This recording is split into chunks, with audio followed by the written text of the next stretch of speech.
McFarlane takes a trip back to Arkham. This is your look at the new McFarlane Toys DC Multiverse Batman Arkham Knight Batman.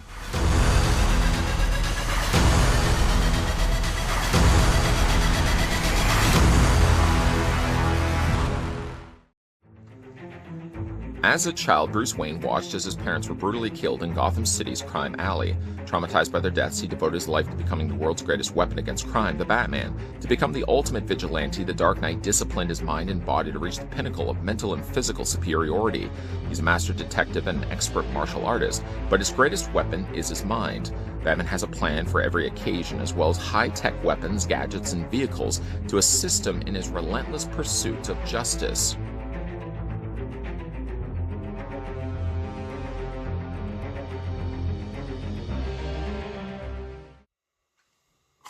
Before we get a closer look at Arkham Knight's Batman, the first thing we're going to want to do is figure out how tall the figure stands. Finally found these at my local EB Games here in Canada, and I picked up this one, as well as a whole bunch of other figures that will be coming up in some upcoming reviews. Stopping the tape measure to the very top of Batman's head, which in this case, I stopped at the very top of his ears, revealing that the figure of Arkham Knight's Batman standing 8 inches exactly. Switching that to centimeters, then you're looking at the figure standing 20.3, almost 20.5 centimeters in height. Let's get some size comparisons going, so we'll bring in the other Batman Arkham Asylum figure that McFarlane Toys has released. This is the Batman Arkham Asylum Batman.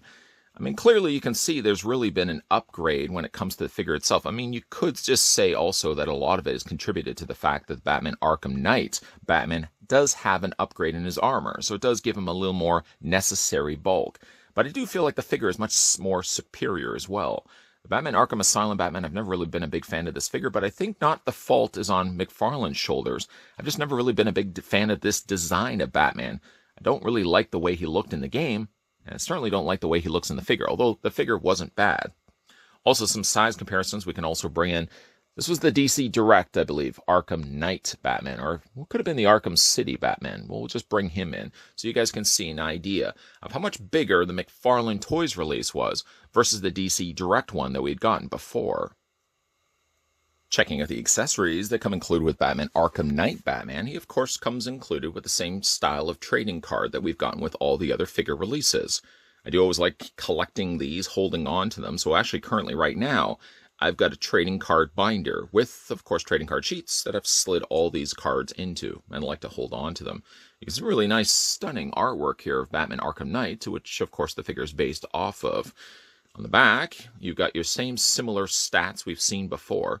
Source is Batman Arkham Knight, the video games from 2015, real name Bruce Wayne. Height, 6'2", and a weight, a very lean 210 pounds, complete with the read-up that I read at the beginning of this review.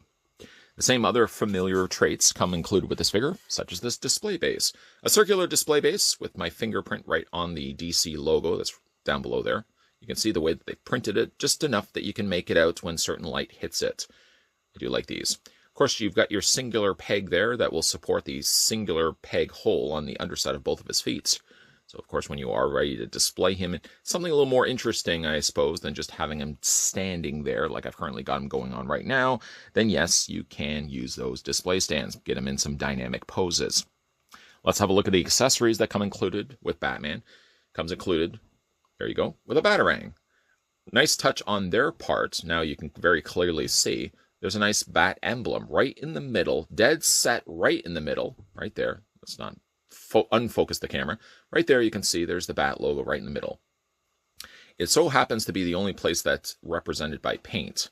I'm not really sure what happened to the other side, but unfortunately the bat logo has, well, it's gotten slightly distorted by these additional texturing that they've added to the center section of the Batarang.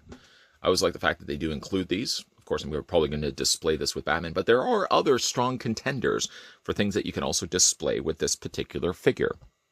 Put that down for a second. He comes included with the explosive gel. Let's flip this around so you can see it completely.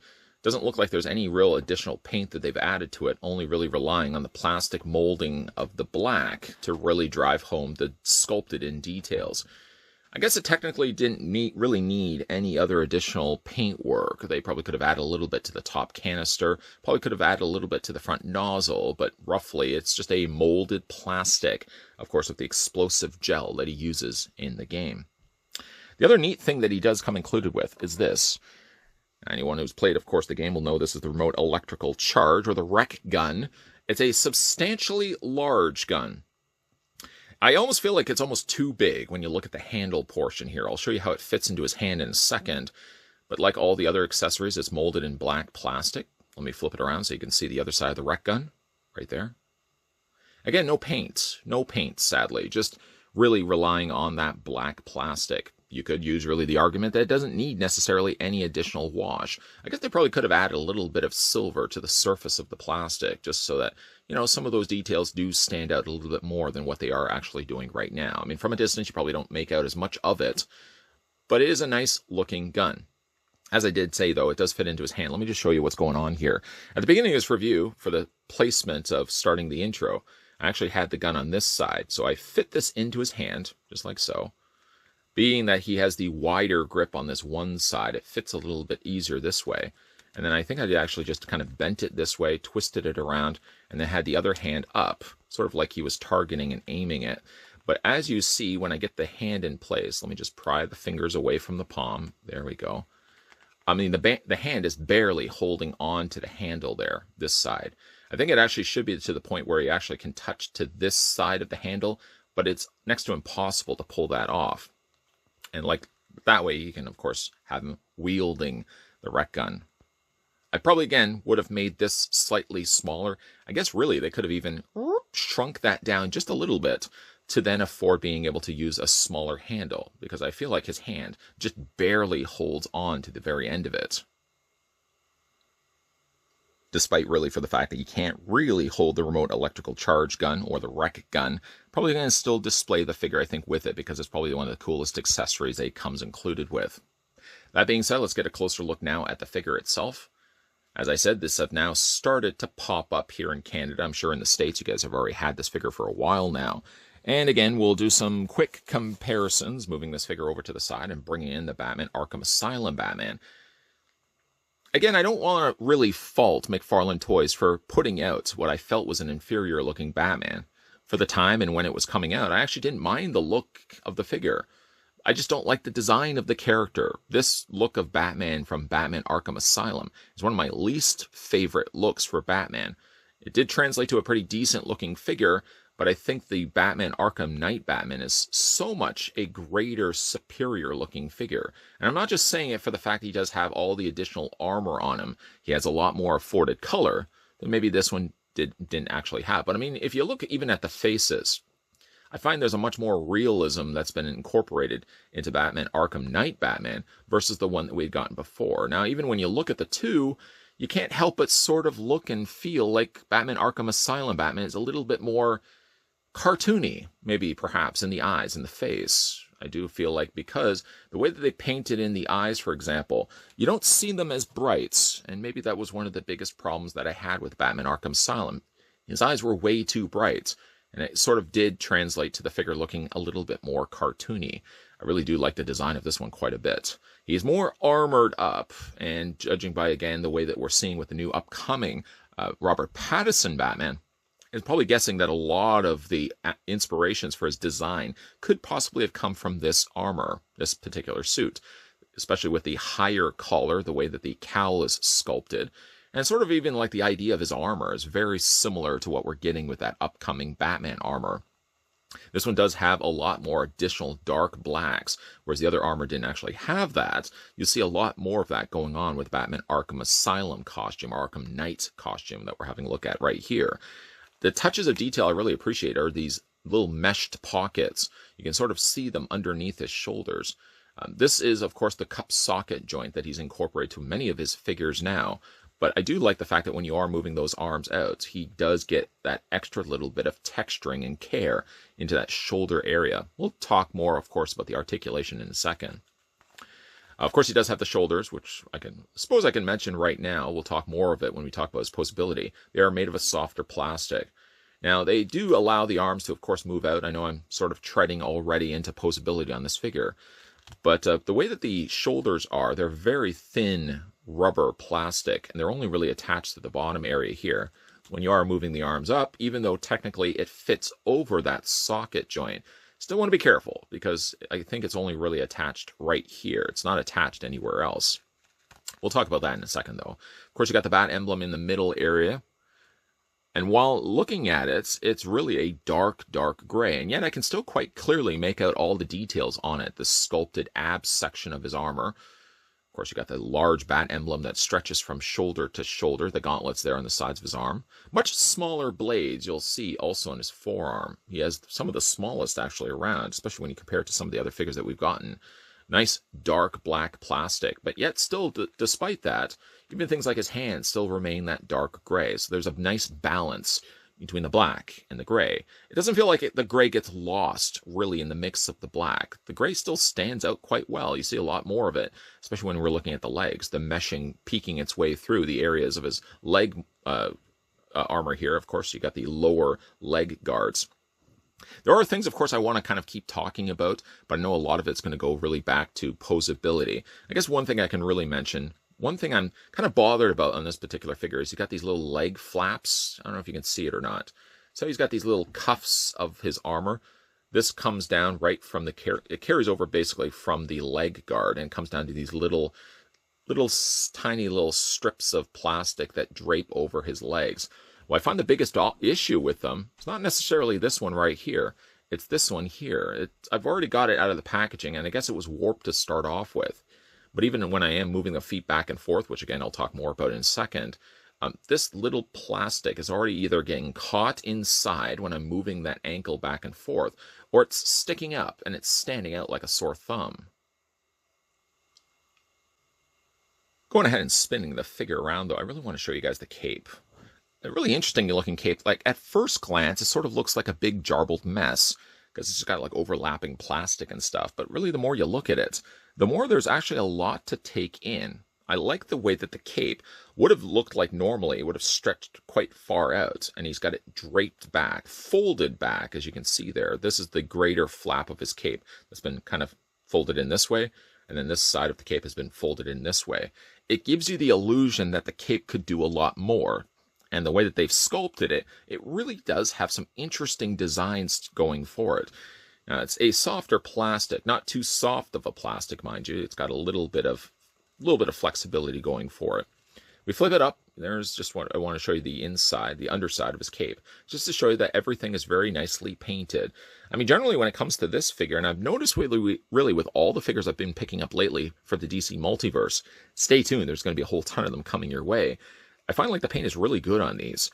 I don't know if he's just been honing his craft ever since he started the DC Multiverse figure line, but I've noticed like the paint as well as the articulation on these figures have really improved a lot versus the ones that we got initially.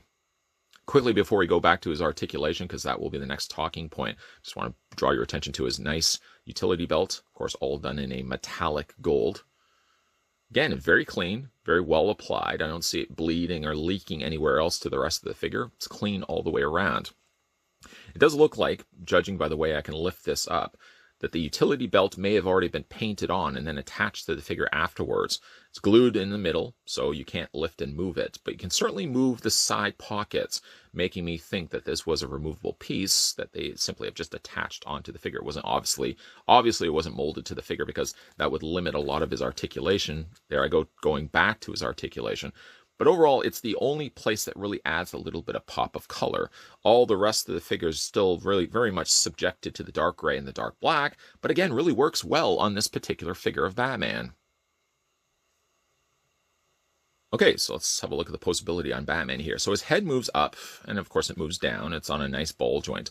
It's enough on a ball joint as well that despite the fact he does have the collar, because the collar is a softer plastic, I can still very easily move the head all the way around. You'll see one thing that I'm going to talk about here in a second. The head moves very comfortably all the way around. Like I said, that neck collar piece gets completely out of the way. I like that they used a softer plastic so it doesn't limit when you decide to move Batman's head all the way around. You're probably not going to obviously move Batman's head all the way around, but you get the idea. His ears are very soft, rubbery plastic. You can see them moving back and forth. Now, obviously, out of the packaging, they seem okay. If you have this guy stored away, if you're somebody that displays their figures for a long period of time and then switches it out from time to time, if you put this guy, say, in a bag, storm away, you're probably going to have, coming back to this guy maybe a year from now, you're going to have very, very crimped looking ears. Obviously, the only other route they could have gone is used denser plastic, but then that runs the risk of breaking this. So softer plastic is probably really the best way to go. It's a little very, very soft along the top. I don't know why I felt the need to bring that to your attention. As for the arms hinge out. We already talked about the shoulder plates. You can already see what I'm talking about right here. This one wasn't so much an issue, but this one right here got caught underneath the cape. So really, when you are moving it back and forth, even though technically this is attached right to the bottom of the shoulder right there, still be careful, because you don't want to get this caught. Move this up and move it too far up that you separate this from the rest of the shoulder plastic. You can already see the socket joints working, those cup joints, and it actually works well on this particular figure. While I wasn't crazy about it on the animated figures, which I felt it added too much width to the torso's shoulders, I find it actually worked really well on this Batman. It gives him a lot more posability, especially when it comes to moving his arms forward in, like this. You can really do a lot more of that, being the fact that he does have that cup joint. The arms do rotate all the way around. He has a swivel on the bicep, double hinge on the elbow, and you can, of course, rotate the hand all the way around. Trying my best to really get my hands out of the way, because I know obviously you guys are going to want to see as much of the detail on this figure as I can possibly provide you. Upper torso is on a ball joint. You can move that back and forth. It does have a bit of a ratcheted joint. I don't know if it's intentional or just the way it was manufactured, but it does crink. It does have a little bit of a click when you are moving it back and forth, up and down, and you can also rock it back and forth this way as well. The way that they've sculpted it, this is all one piece. So if you did think that there was a dividing line right here, right here, right here, where you can move the top torso, you can't. This is all one solid piece. As for the lower legs, the legs split out like that. You can see there are ratchet joints, at least on the legs. There's a swivel there also at the top. You can move the legs forward and back. There's a double hinge on the knee. Then when it comes down to, of course, his feet, no articulation here, but the feet can rotate all the way around. You can move them up, you can move them down, you can rock them back and forth, and he does also have foot articulation. There's the peg holes on the undersides of his feet that I was talking about before. Yes, they did actually sculpt the under tread of his boots. That's a nice touch. The last thing I really do want to talk about is, again, these little flaps. Again, it's a continuation of his leg guard. Of course, like in the game, these are going to stick down. They're going to cover over his boots. But because they're made of softer plastic, this one especially, this one isn't so bad. I can still move the feet all the way around. It does catch it, yes, and it does, clip it a little bit. But this one is a little more warped. So I'm going to see if I can maybe heat this up, put this back into place. The only downside, though, is anytime you're going to be moving the figure's feet at all, you're probably going to end up warping this again every single time you decide to display and pose this figure. Lastly, we'll just put the figure down one more time. Just get him to stand straight here. As I said, I did find this now finally at my local EB Games. EB Games seems to be the best place, certainly when it comes to living in Canada, the best place to get your new DC Universe, DC Multiverse figures. And then one last time, we'll bring in the Batman Arkham Asylum Batman. And one last time, we'll bring in the DC Direct Batman, just so that you guys can see how he compares with the rest of the figures. Obviously, a vast improvement, a good step up. Not only from the stuff we were getting from DC Direct before, but also step up from the stuff that we were getting before, also from McFarlane Toys. So fancy that. The several suits that Bruce would wear over the various Arkham Asylum games definitely seemed by today's standards a lot more practical, made a lot more sense than the straight-out costume suits he would wear in the comics. In the comics, if Batman was shot or stabbed, or both, he'd probably be sitting it out for a while. And yet, the Batman in the Arkham Asylum games, Arkham Knight, Arkham Origins, whatever the favorite game you like playing, if he got shot, if he got stabbed, he would continue to push through, fighting the several hordes of henchmen before eventually getting to the final boss.